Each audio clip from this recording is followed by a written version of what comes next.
atas nama saya Dania. Saya dari... Namanya siapa? Sabar. Tarik nafas. Coba. Nama saya Dania. Dania. Iya. Dari mana Dania? Dari Bumi Ayu. Bumi Ayu. Brebes. Iya. Jadi ini pertanyaan pas kajian yang kencana itu. Kencana yo. Karena pas itu nggak diberi kesempatan untuk bertanya, malah saya ngajak teman-teman saya yang bertanya, malah saya enggak. Padahal udah persiapin pertanyaannya. Jadi waktu yang Guncana yo, temennya yang nanya. Ya, jadi padahal saya udah berniat untuk bertanya, malah saya ngajak teman, malah teman saya yang bertanya. Jadi baru. Iya, sekarang baru. Jadi ini pertanyaannya mungkin di luar tema, tapi ingin saya pertanyakan karena masih jadi pertanyaan saya belum mendapat jawaban dari pertanyaan selama ini. Iya. Dania boleh. Oke. Coba apa pertanyaannya? Coba. Agak grogi. Emangnya Mbak pertanyaannya udah berapa lama itu? Udah bertahun-tahun. Ya, Waktu itu temannya hadir di sini. Iya, itu pas Sekarang temannya hadir juga. temennya pas sesi pertama udah. Udah karena ya. pas kemarin juga Nggak ya. diajak bareng lagi biar dia nggak nanya lagi. Gitu. Karena Nggak barengan ya. Karena pas mau ngajak lagi itu katanya takut nanti ada ada jadwal yang lain gitu. Pas yang sesi pertama juga itu sebenarnya kuotanya udah habis. Bentar, tapi alhamdulillah. Mbak Dania ini udah. mau ngobrol atau mau nanya? Ya udah. Ya udah langsung. Oke, baik. Langsung Saya saja. sengaja ini aja sih, iseng aja, sengaja dipancing-pancing. Udah Mbak, silakan Ya nanya langsung apa Mbak? saja. Mbak siapa tadi namanya? Dania. Dania, Mbak Iya. Dania mau nanya apa yang udah bertahun-tahun nggak bisa ditanyain itu? Ya, pertama saya mau cerita dulu Ustaz.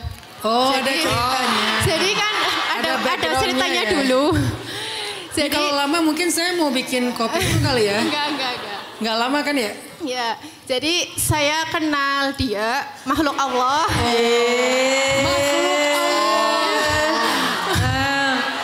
Sejak Ini maksudnya apa? Atau gimana? manusia. manusia. Calon Seseorang gitu ya? Seseorang. Iya. Seseorang. Sejak saya kelas 3 SMP sampai sekarang. Iya, sejak saya kelas 3 SMP sampai sekarang. Dan Satu belum sekolah pernah ceritanya. ketemu sama sekali. Nggak pernah ketemu? Iya, belum pernah ketemu sama sekali. Tapi kalau komunikasi itu ya kadang iya kadang enggak. Karena bagi saya di pondok, jadi ya jarang komunikasi kayak gitu. Oh iya. Tapi kenal. Kenal cuman kayak lewat HP doang gitu. Karena dia kan pernah ngajak saya pacaran, tapi saya tolak. Jadi karena Sip, keren. iya saya tolak terus. Saya tolak pacaran, Iya. tapi kami komunikasi Tapi ya. sampai sekarang, setelah itu kan berarti dari SMP sampai sekarang saya sudah lulus dan sekarang kan Lulus saya apa ini? Terus apa? lulus sekolah, maksudnya kan saya nggak jadi kuliah nggak. Dari SMA saya karena ngedon nggak jadi kuliah, jadi saya langsung niatkan untuk mondok aja gitu sambil karena habis udah niat mau kuliah nggak jadi saya kerja gitu. Nah, kerja lah pokoknya ya. Nah setelah kerja saya ngerasa hampa karena kayak cuma kerja aja. Jadi saya putuskan untuk mondok dan untuk ngafalin juga. Terus Sabar Ibu. saya dulu pernah berdoa pas saya mau ke pondok gitu. Supaya jangan dulu dipertemukan karena takut ganggu hafalan saya. Tapi setelah saya berjalannya waktu, saya pengen ketemu gitu setidaknya. Tapi dia itu selalu bilang udah fokusin dulu hafalannya sampai hatam, baru nanti ketemu kayak gitu. Tapi dan pernah mau ketemu juga, tapi selalu ada alasan, selalu ada halangan gitu. Tapi saya selalu berhusnuzon kepada Allah. Mungkin ini yang terbaik menurut Allah. Nah, Mbak, ini ada berapa jilid ya? terus padahal dream dan keinginan saya itu saya pengen ketemu dulu. Terus setelah ketemu kan, setelah saya pengen dilamar sebelum hatam. Terus dinikahin setelah hatam kayak gitu. Dilamar sebelum khatam, dinikahi setelah khatam. Iya. Masya Allah, bisa jadi judul film ya. Terus pertanyaannya yang pertama. Alhamdulillah. Alhamdulillah. Yeay. Apa pertanyaannya? Apakah Allah mengabulkan doa saya yang pertama karena ingin fokus dulu sama hafalannya. Hingga saat ini Allah belum mengizinkan saya untuk bertemu. Padahal doa saya sudah diganti supaya dipertemukan dulu sebelum saya hatam. Gitu. Ganti doa. Iya, diganti doanya. Terus pertanyaan yang kedua, haruskah saya bertahan menuruti kata hati saya dan tetap memperjuangkan yang katanya segala sesuatu itu harus diperjuangkan, apalagi cinta? Atau nurutin pikiran dan omongan orang-orang, harus mundur dan menerima orang lain? Karena sampai saat ini saya belum bisa membuka hati untuk orang lain. Nah, ini netizen ramai banget. Hei. Saya malah nggak mendengar pertanyaannya loh. Cuma mendengar, apa sih? Nanti jawaban saya, oh mau gitu.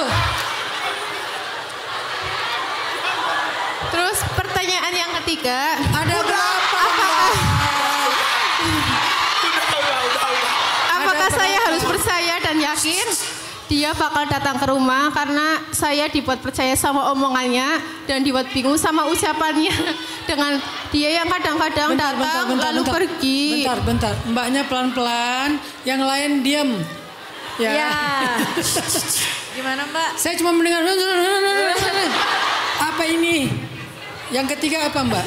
Apakah saya harus percaya dan yakin dia bakal datang setelah saya hatam ke rumah karena selama ini juga saya dibuat percaya sama omongannya tapi dibuat bingung sama sikapnya karena kadang dia itu datang lalu menghilang lalu datang lagi.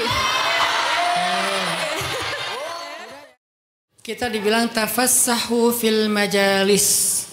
Berlapang-lapanglah dalam majelis. Jadi kita belajar dalam majelis itu tentang sosial emosional. Jangan cuman belajar dapatin wawasan. Kita sebagai jamaah ketika ada yang nanya, kita berikan kesempatan dia. Jangan hei. Itu tidak ada tafassahu fil majalis. Satu. Kemudian yang kedua, yang nanya pun kita paham, empati. Kayaknya aku di antara 4 pertanyaan 2 aja deh gitu ya. Jadi saling, makanya ayatnya tafassahu, saling tafassah itu saling memberikan kenyamanan. Siap? Berarti hari ini kalian jangan cuma belajar wawasan yang saya sampaikan tadi, belajar sosial emosional. Sama kayak di sekolah-sekolah, orang pergi sekolah cuma dapatin wawasan akademik. Buat apa kalau sosial emosionalnya nggak membaik? Jadi kita dalam hidup belajar, yang lebih penting lagi adalah mindfulness of others. Mikirin orang lain banget. Gitu ya teman-teman. Pertanyaannya tadi apa? Udah, oke. Saya ringkas jawabannya. Sebetulnya pertanyaannya agak satu paket, jadi bisa saya ringkas saja. Mbak Dania, hafalannya udah berapa sekarang? Udah khatam? Masya Allah, kita beri tepuk tangan dulu buat Mbak Dania. Semoga Mbak Dania diberikan keistiqomahan. Jaga Al-Quran, maka Al-Quran akan menjagamu. Sisanya, jangan Mbak Dania yang terlalu agresif. Maksud agresif gini, terlalu aktif. Maaf ya, mungkin diksinya kurang tepat. Terlalu aktif. Nanya dia kapan mau melamar, berharap dia datang, bla bla bla. Jangan Mbak Danianya yang maju. Minta seseorang yang mewakili Mbak Dania yang maju. Dan itu metodenya Sayyidah Khadijah.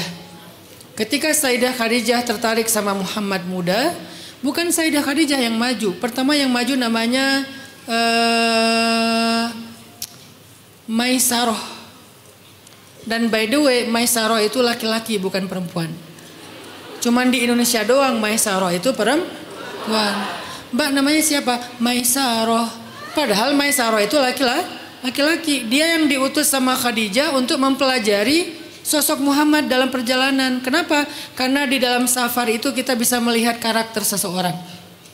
Jadi bukan Khadijah yang safar dengan Muhammad, tapi Maisarah, orang kepercayaannya Khadijah. Pulang dari safar, Maisarah laporan ke Khadijah, aku melihat Muhammad itu begini, semuanya istimewa. Makin jatuh hati Khadijah sama Muhammad. Kemudian ngutus orang kedua, siapa orang kedua? Pamannya Khadijah. Untuk datang ke pamannya Muhammad, ngobrol lah di antara paman. Akhirnya nanya kepada Nabi, baru secara resmi pihak Nabi atau paman Nabi yang melamar Khadijah. Jadi Mbak Dania, jangan Mbak Dania yang maju. Demi menjaga kehormatan Mbak Dania, minta orang lain yang maju. Pertama mungkin bisa sahabat, tapi pilih sahabat yang benar. Karena bisa jadi dia maju, malah dia pula yang jadian. Ya, pilih sahabat yang benar. Yang kedua, kalau udah yakin banget, dia juga serius, minta keluarga yang maju. Mbak Dania masih punya ayah, punya ibu, punya kakak laki-laki, punya paman, dari ayah, dari ibu. Oke, punya guru pastinya kan ya. Nah coba guru yang maju. Itulah fungsi seorang pendidik. Jadi bukan cuma sampaikan wawasan. Kalau kayak gini saya cuma nyampaikan wawasan.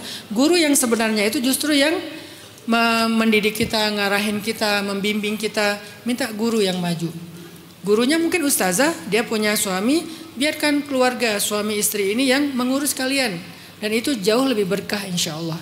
Tapi kalau Mbak Danianya yang maju, komunikasi, saya khawatir Mbak Dania nggak objektif nanti menilainya. Karena udah terlanjur punya perasaan, terus orangnya juga nggak jelas apakah dia mau serius atau enggak, mending biar orang lain dulu yang maju. Kalau semuanya udah clear, baru Mbak Dania maju dengan ta'aruf.